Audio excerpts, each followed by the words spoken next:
الحمدللہ رب العالمین والصلاة والسلام علی رسولہ الکریم اما بعد فاعوذ باللہ من الشیطان الرجیم بسم اللہ الرحمن الرحیم رب اشرح لی صدری ویسر لی امری واحلل عقدۃ من لسانی یفقہوا قولی رب زدنی علما رب زدنی علما رب زدنی علما۔ الحمدللہ عز وجل فرض علوم کورس میں آج کے لیکچر میں انشاءاللہ ہم وضو سے متعلق مسائل جو ہیں وہ سیکھنے کی کوشش کریں گے۔ سب سے پہلے حصول برکت کے لیے علم دین کی فضیلت کے حوالے سے ایک حدیث مبارکہ جو ہے وہ سماعت کر لیتے ہیں۔ نبی کریم علیہ الصلوۃ والسلام ارشاد فرماتے ہیں، جس کا مفہوم یہ ہے کہ جو شخص علم دین کو حاصل کرنے کے ارادے سے اپنے گھر سے نکلا تو اللہ عز و جل اس کے لیے جنت کا دروازہ کھول دیتے ہیں۔ ملائکہ اپنے نورانی پر جو ہیں اس کے لیے بچھا دیتے ہیں، آسمانوں کے فرشتے اس کے لیے دعائے رحمت کرنا شروع کر دیتے ہیں، یہاں تک کہ پانی کے اندر مچھلیاں جو ہیں اس کے لیے دعائے مغفرت کرنا شروع کر دیتی ہیں۔ اللہ اکبر! اندازہ کیجئے کہ ایک بندہ ابھی اپنے گھر سے صرف علم دین سیکھنے کے ارادے سے چلا ہے، ابھی وہ علماء کی مجلس میں پہنچا نہیں، اس نے دین حاصل کیا نہیں، صرف نکلنے پر ہی اللہ عز و جل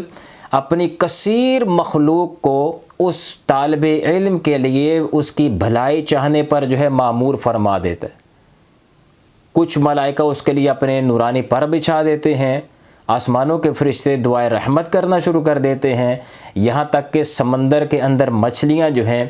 اس طالب علم کے لیے دعائے استغفار کرنا شروع کر دیتی ہیں۔ انسان کے وہم و گمان میں بھی نہیں ہوتا کہ اس کے لیے کون کون سی مخلوق جو ہے وہ دعائیں کرنے میں جو ہے مصروف ہو چکی ہے۔ یہ غیبی امور ہیں، اگرچہ ہمیں یہ ساری چیزیں نظر نہیں آتی، لیکن اگر یہ چیزیں ہمیں نظر آنا شروع ہو جائیں کہ ملائکہ نے اپنے پر بچھا دی، یہ ہمیں نظر آ رہے ہیں، اور اسی طرح آسمانی ملائکہ کی دعاؤں کی آوازیں، سمندر کی مچھلیوں کی دعاؤں کی آوازیں آنا شروع ہو جائیں، تو سارے ہی مسلمان اپنے سارے دنیا کے کام دھندے چھوڑ کر اللہ کے دین کو سیکھنے میں لگ جائیں۔ لیکن چونکہ یہ غیبی معاملات ہیں، اس لیے ہم مسلمانوں کو اللہ عز و جل کے نبی علیہ الصلوۃ والسلام کے فرامین پر ہی یقین کرتے ہوئے ہمارے لیے یہی کافی ہے کہ ہمارے نبی علیہ الصلوۃ والسلام نے فرما دیا تو یقیناً ایسا ہوگا۔ اس کو محسوس کرنے کی ضرورت ہے۔ اللہ عز و جل سے ہم دعا کرتے ہیں کہ اللہ تعالی ہمیں ان فضائل و برکات کو سمیٹنے کی توفیق عطا فرمائے۔ اب آپ اندازہ کریں کہ بہت بڑا ملک ہو، اس کا پریزیڈنٹ ہو، بادشاہ، کنگ وغیرہ ہو، وہ اپنے خواب و خیال میں بھی اس طرح کے پروٹوکول کا نہیں سوچ سکتا جو اللہ تعالیٰ ایک طالب علم دین کو جو ہے فقط گھر سے نکلنے پر کہ علم دین سیکھنے کے ارادے سے نکلا ہے، جو پروٹوکول اللہ تعالیٰ اس کو عطا فرماتا ہے، کسی پریزیڈنٹ بادشاہ کو جو ہے وہ خواب میں بھی وہ سوچ نہیں سکتا۔ اندازہ کرے کہ اللہ تعالیٰ کو وہ شخص کتنا محبوب ہے، اس کی ادا کتنی پسند ہے جو اللہ کے دین کو سیکھنے کی طرف مائل ہوتے ہیں۔ اللہ تعالیٰ ہمیں اس نعمت کو حاصل کرنے کی توفیق عطا فرمائے۔ ہمیں اس سے اندازہ ہوتا ہے کہ اگر فقط علم دین سیکھنے کے حوالے سے اتنے فضائل و برکات ہیں، اللہ اتنی جو ہے اپنی کثرت سے رحمتوں کا اس بندے پر نزول فرماتا ہے، اتنے انعامات کی بارش کرتا ہے، تو جب بندہ ایک صاحب علم جو ہے علم دین سیکھ کر بن جاتا ہے، عالم دین بن جاتا ہے، مفتی بن جاتا ہے، تو ان لوگوں کے مقام و مرتبے کا عالم کیا ہوگا؟ اللہ عز و جل کے ہاں ان لوگوں کی کیا جو ہے وہ ان شخصیات کا اللہ کے ہاں کیا مقام و مرتبہ ہوگا، کیسی عظمتیں ہوں گی؟ اس کا اظہار تو یہ قیامت والے دن ہی ہمیں پتہ چلے گا کہ جب اللہ عز و جل ان عظیم ہستیوں کو جو ہے بڑے بڑے درجات سے نوازے گا، اس وقت ہمیں اندازہ ہوگا کہ ہم جن لوگوں کو معاذ اللہ معمولی سمجھتے رہے، ہم جن لوگوں کو تانے دیتے رہے، تو اس وقت آنکھیں کھلیں گی کہ یار یہ تو کیا سے کیا جو ہے مقام و مرتبے لے گئے، اور ہم لوگ دنیا کے پیچھے لگے ہم نے کتنا کچھ اپنا ضائع کر دیا۔ صرف اتنی تمہید باندھنے کا صرف مقصد یہ ہے کہ اس معاشرے میں جس کا ہم لوگ حصہ ہیں، خاص طور پر سوشل میڈیا کے ذریعے جس قدر آج توہین علماء کی جا رہی ہے، یہاں تک کہ اگر کسی عالم دین کا کلپ ہمیں پسند نہیں آیا تو اب دیکھیں کہ اس کے نیچے اس عالم کو، اس مفتی صاحب کو لوگوں نے گالیاں تک بکی ہیں، لعنت ملامت شروع کر دیتے ہیں۔ اس قدر جب قوم جری ہو جائے تو آپ اندازہ کریں کہ ایسے ماحول میں علم دین کس حد تک جو ہے وہ ختم ہو چکا ہے۔ تبھی تو یہ معاملات ہمارے سامنے آ رہے ہیں۔ یہ اتنا بڑا گناہ ہے، ایک عالم دین، ایک مفتی کی تو کسی کو غلطی پوائنٹ آؤٹ کرنا، یعنی اس کو کسی چیز پر ملامت کرنے کی عوام کو اجازت ہی نہیں ہے کہ ان کے کسی بات پر تنقید کرے۔ چاہ جائے کہ ہم لوگ ان کو گالیاں نکالنا شروع کر دیں، ان پر لعن طعن معاذ اللہ شروع کر دیں۔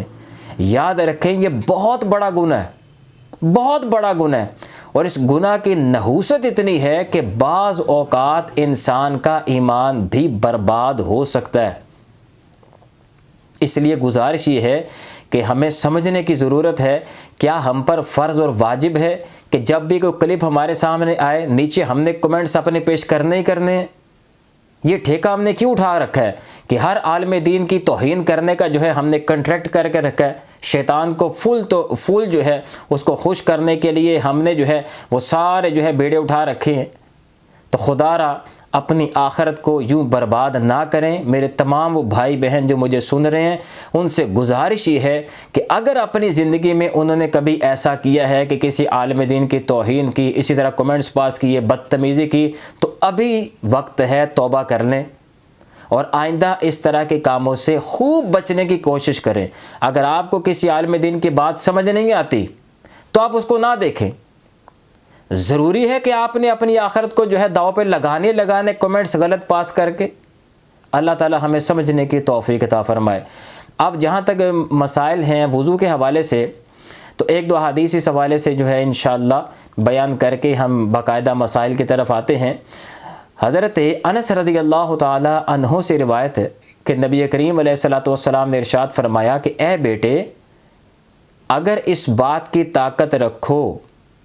کہ ہمیشہ باوضو رہ سکو تو ہمیشہ باوضو رہو، کیونکہ جس شخص کی ملک الموت علیہ الصلوۃ والسلام روح اس حالت میں قبض کریں کہ وہ باوضو ہو تو اس کے لیے شہادت لکھ دی جاتی ہے۔ اندازہ کرے کتنا خوش نصیب انسان ہے وہ کہ جس کو موت آئے اور اللہ عز و جل اس کو اپنے ہاں شہداء میں لکھ لے، اس کے لیے شہادت لکھ دی جائے۔ اسی طرح نبی علیہ الصلوۃ والسلام ارشاد فرماتے ہیں، جس کا مفہوم یہ ہے کہ جو بندہ باوضو حالت میں سوئے تو اس شخص کی مثال اس روزہ دار کی طرح ہے جو روزہ رکھ کر اللہ کی عبادت میں مصروف رہا۔ ایک ہے روزہ رکھ لینا، یہ بھی بہت بڑی عبادت ہے۔ اگر کوئی روزہ رکھ کر سو جائے تب بھی اس کو ثواب ملتا رہتا ہے، لیکن یہاں نبی علیہ الصلوۃ والسلام نے کمپیریزن دیکھیں کیسا فرمایا کہ باوضو سونے والا فرمایا اس روزہ دار کی طرح ہے جو روزہ رکھ کے سو نہیں گیا، بلکہ فرمایا جو روزہ رکھ کر اللہ کی عبادت میں مصروف ہو۔ اسی طرح ایک اور روایت میں آتا ہے نبی کریم علیہ الصلوۃ والسلام نے ارشاد فرمایا، جس کا مفہوم یہ ہے کہ جو بندہ پاکی کی حالت میں رات گزارتا ہے تو ایک فرشتہ اس کے ساتھ لگا دیا جاتا ہے۔ جب بندہ رات کو سوئے اپنی کروٹ بدلتا ہے، جب کروٹ بدلتا ہے تو فرشتہ اللہ تعالیٰ سے دعا کرتا ہے کہ اے اللہ اپنے اس بندے کی مغفرت فرما، کیونکہ اس نے پاکی کی حالت میں رات گزاری ہے۔ آپ اندازہ کریں کہ ہماری شریعت مطہرہ نے باوضو رہنے کے حوالے سے کس قدر جو ہے ہمیں ترغیب ارشاد فرمائی ہے کہ دن کا وقت ہو یا رات کا وقت ہو، زیادہ سے زیادہ باوضو رہنے کی کوشش بندے کو کرنی چاہیے۔ اس کے بہت سے فوائد و ثمرات ہیں، بہت سے فوائد ہیں اس کے۔ ایک میں آپ کو بتاؤں کہ جیسے آج ہمارے اس معاشرے میں یہ جادو ٹونے کا جن جو ہے یہ عام ہے، ہر دوسرے بندے پر جادو کے معاملات کہ نظر بندی ہو گئی، بندش کر دی گئی ہے، اس کے اوپر اثرات ہیں، فلاں ہیں، ٹمکاں ہیں۔ تو جتنے بھی اس طرح کے معاملات ہیں، میں اس کا بہترین آپ کو حل بتاؤں کہ جو بندہ باوضو رہنے کا عادی ہو تو یہ چیزیں اس پر اثر انداز نہیں ہوتی جلدی۔ باوضو شخص ان گندے اثرات کا جلدی شکار نہیں ہوتا، اس پر یہ گندے اثرات جلدی ایفیکٹ نہیں کرتے۔ باوضو رہنا ہی اتنا بڑا وظیفہ ہے کہ ہم اس چیز کو سمجھتے ہی نہیں، ہم پھر جعلی بابوں کے پاس بھاگتے ہیں، وہ پیسے بھی بٹورتے ہیں، وقت بھی برباد کرتے ہیں، بعض اوقات عزتیں بھی برباد کر دیتے ہیں۔ تو ہم اپنا علاج خود کیوں نہیں کرتے؟ باوضو رہیں، انشاءاللہ اللہ کی رحمت سے کبھی امید ہے کہ شیطانی اثرات یا وساوس انشاءاللہ ہمیں نہیں آئیں گے۔ اور اس کا دوسرا بڑا فائدہ دیکھیں نا، یہ بھی ہے کہ ہم لوگ جو نماز میں سستی کر جاتے ہیں،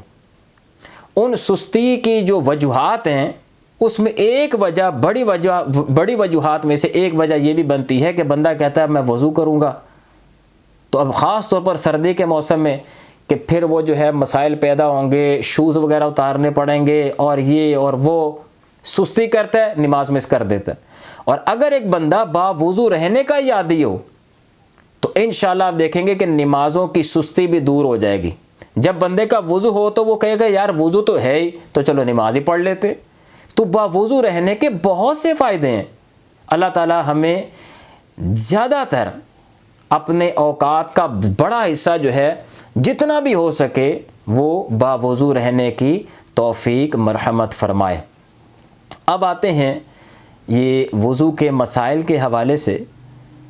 یاد رکھیں وضو کو 3 حصوں میں نے تقسیم کر دیا تاکہ ہمارے لیے سیکھنا آسان ہو جائے۔ پہلا حصہ جس سے ہم ڈسکس کریں گے وہ ہے وضو کی شرعی حیثیت کیا ہے۔ دوسرا یہ کہ وضو سے متعلق مسائل، یعنی جب بندہ وضو کرنے لگے تو اس دوران وضو کے کیا کیا معاملات ہیں، فرائض، سنتیں، مکروہات وغیرہ کیا ہیں، کن باتوں کا خیال رکھنا ضروری ہے، یہ دوسرا حصہ اس حوالے سے ہے۔ اور تیسرے حصے میں ہم یہ ڈسکس کریں گے کہ کن چیزوں سے وضو ٹوٹ جاتا ہے۔ تو یہ 3 حصے جو ہیں وضو کے حوالے سے ہیں۔ آج ہم انشاءاللہ پہلے حصے کے حوالے سے ڈسکس کریں گے کہ وضو کی شرعی حیثیت کیا ہے۔ اگر آپ نے وہ ہمارا بیان سنا ہو شرعی اصطلاحات کے حوالے سے تو اس میں نے آپ کو یہ بیان کیا تھا کہ یہ اصطلاحات اب بار بار آگے استعمال ہوں گی، یعنی فرض، واجب، سنت مؤکدہ، غیر مؤکدہ، مستحب وغیرہ۔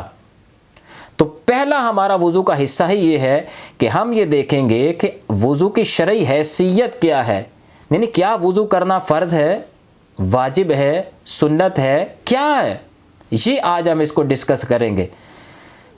تو یاد رکھیں کہ بعض اوقات وضو کرنا جو ہے وہ فرض ہو جاتا ہے، بعض کام ایسے ہیں جن سے پہلے وضو کرنا فرض ہے، بغیر وضو کے یہ کام نہیں ہو سکتے۔ یاد رکھیں کہ جو چیز فرض ہو اس کو ادا کیے بغیر وہ کام نہیں ہو سکتا۔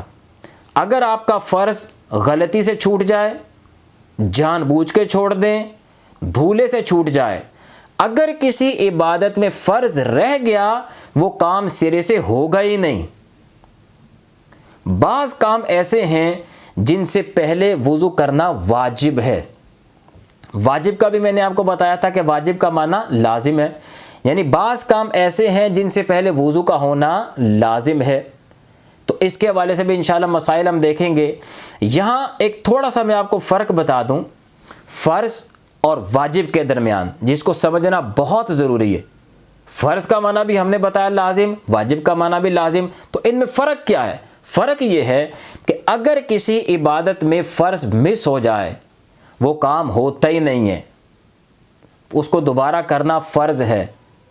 اس کو دوبارہ کرنا لازم ہے، وہ ایسا ہے جیسے آپ نے کیا ہی نہیں۔ مثال کے طور پر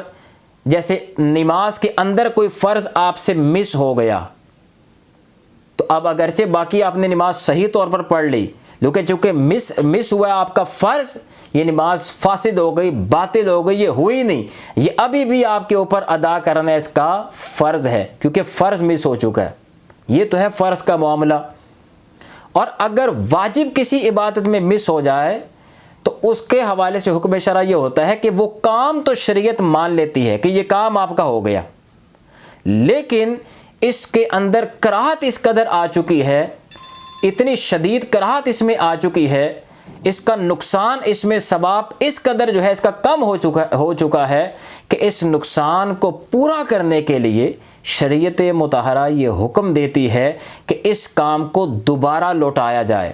جس کو واجب الاعادہ کہتے ہیں۔ اعادہ مطلب لوٹانا، یعنی اس کام کو لوٹانا واجب ہے تاکہ وہ جو کمی ہے ثواب کی، وہ جو اتنی شدید کراہت اس فعل میں آ گئی ہے، وہ پورا ہو سکے، وہ کراہت ختم ہو سکے، تاکہ بندے کو پورا ثواب اس کا مل سکے۔ تو اس کا لوٹانا واجب ہو جاتا ہے، یا بعض اوقات ایسا ہوتا ہے کہ شریعت مطہرہ یا تو اس کے لوٹانے کا مطالبہ کرتی ہے یا اس پر کوئی پلنٹی، کوئی کفارہ رکھ دیتی ہے کہ آپ اس کفارے کو ادا کر دیں، وہ جو کراہت تھی وہ ختم ہو جائے گی۔ جیسے مثال کے طور پر نماز کے اندر اگر کوئی واجب بھولے سے مس ہو جائے تو اب اس کی پلنٹی، کفارہ یہ رکھا کہ شریعت فرمایا، شریعت مطہرہ نے یہ حکم دیا کہ آخر میں سجدہ سہو کر لے، یہ جو نقصان ہوا تھا نماز میں یہ ختم ہو جائے گا۔ تو یہ ہے کہ واجب اگر مس ہو جائے تو وہ کام ہو چکا ہے۔ جیسے نماز کے حوالے سے میں نے بتایا، اگر کسی نے نماز کے اندر بھولے سے واجب ترک کیا، شریعت نے کہا آخر میں سجدہ سہو کرو، ایک بندہ سجدہ سہو کرنا بھی بھول گیا، سلام پھیر دیا، بعد میں اس کو یاد آیا کہ میرے اوپر تو سجدہ سہو تھا، اب حکم شرع کیا ہوگا کہ اس کی وہ نماز کا فرض ادا ہو چکا ہے۔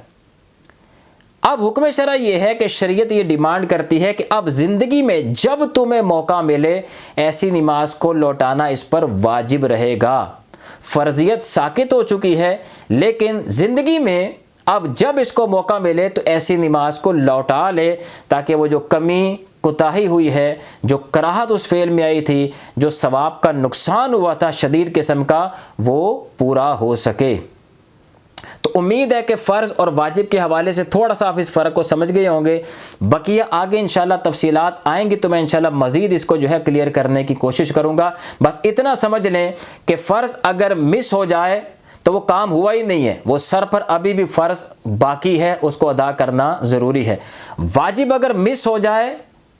تو اس کے حوالے سے شریعت یہ فرماتی ہے کہ یا تو اس کام کو دوبارہ آپ کر لیں تاکہ وہ کمی کوتاہی اس کی جو ہے، ثواب میں کمی جو ہے وہ دور ہو جائے، یا اس کی جگہ شریعت کو پلنٹی رکھ دیتی ہے، کفارہ رکھ دیتی ہے کہ آپ یہ کفارہ ادا کر دیں، آپ کا وہ نقصان پورا ہو جائے گا۔